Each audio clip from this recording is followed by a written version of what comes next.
Party finds a merchant selling an egg. Is it a dragon? I bet it's a dragon. I want a baby dragon. It's a kenku egg. Why yes, I am a deviously evil DM. Hey, what's up everybody, I'm SkyDieRay and welcome to another DnDGreentext episode 66. Before we jump into this, I just want to say that you, the person watching this video right now, are amazing. And you should be aware of that and keep that in mind. Okay, enjoy the video. I was the DM and it wasn't my first time saying I quit. Cape setting. Due to shenanigans, Party has stolen UFO and are bringing it to the local shield. Enter new player whose backstory is enslaved alien. Specialty, mind power. Just after the local officer greets them, they were on a mission for him, and as he was beginning to proceed to welcome the alien, the player mind controls the officer, so he puts his gun in his mouth. Fortunately, he doesn't shoot. See, I'm a nice alien. Throw a fit when the local anti-telepathic force come beat his ass, and the other players join the fight, to kick his ass. The officer is a recurring character and one of the few that isn't f***ing them over. In fact, he's even especially nice to them, despite their flaws. Even other players around us, we play in a shop basement, tell him it was f***ed up. Refuse to leave. Resort to troll logic despite no one buying his bullshit. I end up finishing the session early and explain to him that he's not welcome anymore to my group. See, I'm a nice alien. The only way I can wrap my head around this stupidity is if you meant, say I'm a nice alien. It seems possible, unless you are actually running a seance. And, I didn't know this, but apparently seance is a meeting at which people attempt to contact with the dead. That's the definition. Basically something about spiritism and stuff like that. Yeah, I assumed it was a typo and I just read it as a session, but I'm not sure anymore. Terrible DM stories. I'll start. I'm going to preface this with the fact that my girlfriend has just lost her young sister. Enter a party of marshals in a low magic campaign. We begin to realize we need to find a better way of getting around than by running, as the weeks it takes to travel are draining too many resources. We get a sentient magic item that allows teleportation, but for every person it teleports, it requires a sacrifice of purest soul. Party quickly locks it in the large metal chest that we throw into an even larger metal container. We chain it multiple times over and finally drop it into an ocean and reforge the keys which the rogue uses as a new pair of daggers, to put into perspective how many locks we used. We needed to make multiple trips from town just to collect the hundreds of keys we had commissioned so we could get rid of this item permanently. The next morning, it's back in our bags. We begin questioning what to do. Then the DM asks for a will save from the entire party. GF fails. GF is forced to use the item to teleport to a random location in the world. GF gets up and walks out. Curb my DM's enthusiasm with a card trick. Be me, Halfling Wizard. Be, not me, DM. Told by a bouncer outside of a high-class tavern that they only allow people of outstanding achievement or people of great skills. I tell him I'm a magician and I can prove it with a card trick.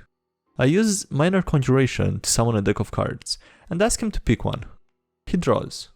Do you have the 8 of clubs? No. Well, I just summoned a deck of cards from out of nowhere. I'm a magician, let me in. Can audibly hear the Curb Your Enthusiasm team play in DM's head. Gain access.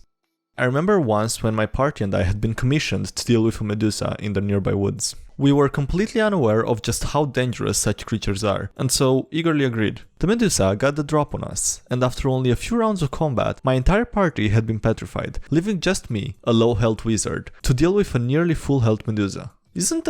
Aren't wizards always low health? Like, what's a not low health wizard? I'm pretty sure those don't count as wizards. There was only one thing for it, and I turn to my DM and say, I cast animate objects. Now, it wasn't rare for me to cast this on some coins when damage needed to be done, and so my DM nods to me and starts to set the scene. You reach into your coin pouch, grabbing a handful of coins and no, I interrupt, motioning to my party. I cast animate objects on the party. The DM considers this for a moment, rubs his chin, and then nods. You animate the statues that were formerly your party. From there, defeating the Medusa was simple. My allies were already petrified, so they couldn't be petrified further, and many of them got an AC buff from being animated in this way. Moral of the story, always pick animate objects.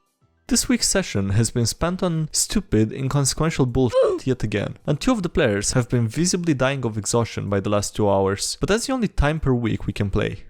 Campaign of 2 years is rushing to the end so everyone can focus on life. Last session next week, hopefully. Can't resolve everything in one night, so things will either be brushed over or done in a one-shot months later. I know it's not as bad as it could be, but it still hurts. Baby Boomer. Alright, your mission is to rescue the princess. The catch? There's an ancient red dragon guarding her that has killed thousands of adventurers throughout the years. Gen X. The catch? She's actually half Lamia and will devour you whole if she develops feelings with you. Also, this dungeon will be sick and you'll die unless you min-max to hell and back. Millennial. The catch? She ran away willingly because she's a lesbian and didn't want to marry the prince. She's in a consensual relationship with the daughter of the pirate captain. Zoomer.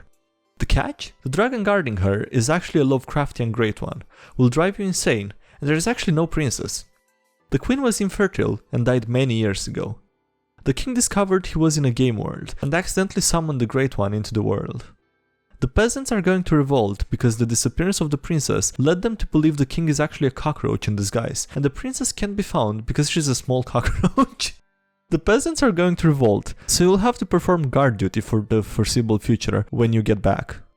Also, this is gonna be really hard, like Dark Souls, and oh my god, is that cultist wearing a tabard with an octopus on it? Oh god, my head is shuddering uncontrollably. Pukes blood after failing fortitude check. Real talk for a minute? Zoomer actually sounds way more interesting, and Millennial sounds wholesome. The word that was hidden there was wholesome. An ancient evil awakens. It is armed to the teeth with disarming cuteness. Just send one of those edgy blind monk type characters after it. Easier to kill, cuteness is relative, and that looks like the worst imaginable. It is very sad that he will meet the heartless murder hobos in the very near future. At Sea of Thieves. So, 2 friends and I started the Sea of Thieves RPG. Instead of participating in the tutorial, they immediately went after a passive sloop, somehow managed to roll well enough to take it over, and avoided the entire walkthrough. This is going to be an interesting journey. I made a Mediator character who wasn't a cleric but well educated in the medical field. My friends thought it was stupid, but I wanted to go for it. Anytime he was present, I talked out every issue we had with the enemy, helped those monsters out and usually befriended them, and if not, at least we were allowed on our merry way. I'd patch up creatures, medicate baby orcs, revive and treat those that needed it, work out peace with villages and tribes of goblins. We got to a point where the big bad evil guy was one who refused logic, couldn't respond to reason, and after putting myself at risk and approaching in a diplomatic way, he struck me down. And my friends had to retreat, as my friends planned new ways to get revenge in a nearby town. They hear what they thought was an army coming to wreak havoc on the town. When they went outside, they saw it was the orc tribe that swore an oath of honor to pay me back, sentient animals to whom we explained their new mental state and introduced them to the city nearby, the goblin and the villagers who had developed a booming economy and have been working together since, giants, a dragon, and an assortment of other races and creatures that I had helped. The word had spread of my death, and those that I had helped knew that only something of pure death and evil would strike me down, and came to avenge me. The big bad evil guy was destroyed, and the races came together, joined as a single faction, and swore oaths in my name to honor the code I set forth, and to honor their pledges that day to one another. That was the first time when one of my characters died, and I was 100% okay with it. You come across a strange town not marked on the map. Giant haunted house you're warned not to go into. If they do, throw random monsters at them, and it's full of powerful but cursed items. After they escape, everything vanishes. It was all illusionary apart from the cursed items. All of it was a prank by a bored archmage who cackles at them before he teleports off. I love magic. 5th edition. DM has unhealthy obsession with pointlessly massive megastructures. Seriously, it's constant oversized everything. Couple years into Mandarin campaign. Plot guides us to big hole straight down into the ground that we have to get to the bottom of. We search the surrounding area for stairs or a hidden pathway down. You find nothing. How deep does it look? So deep that light doesn't reach the bottom. That PNG. Caster K-Knight to try to approximate depth. I don't think you'd be able to figure that out. Math is math.png. Well, he's a wizard with max intelligence who specializes in this type of magic, so he at least should be able to get a vague idea. Make an intelligence check. Portent that for the big 2-0. You think it's somewhere in the ballpark of 600 feet.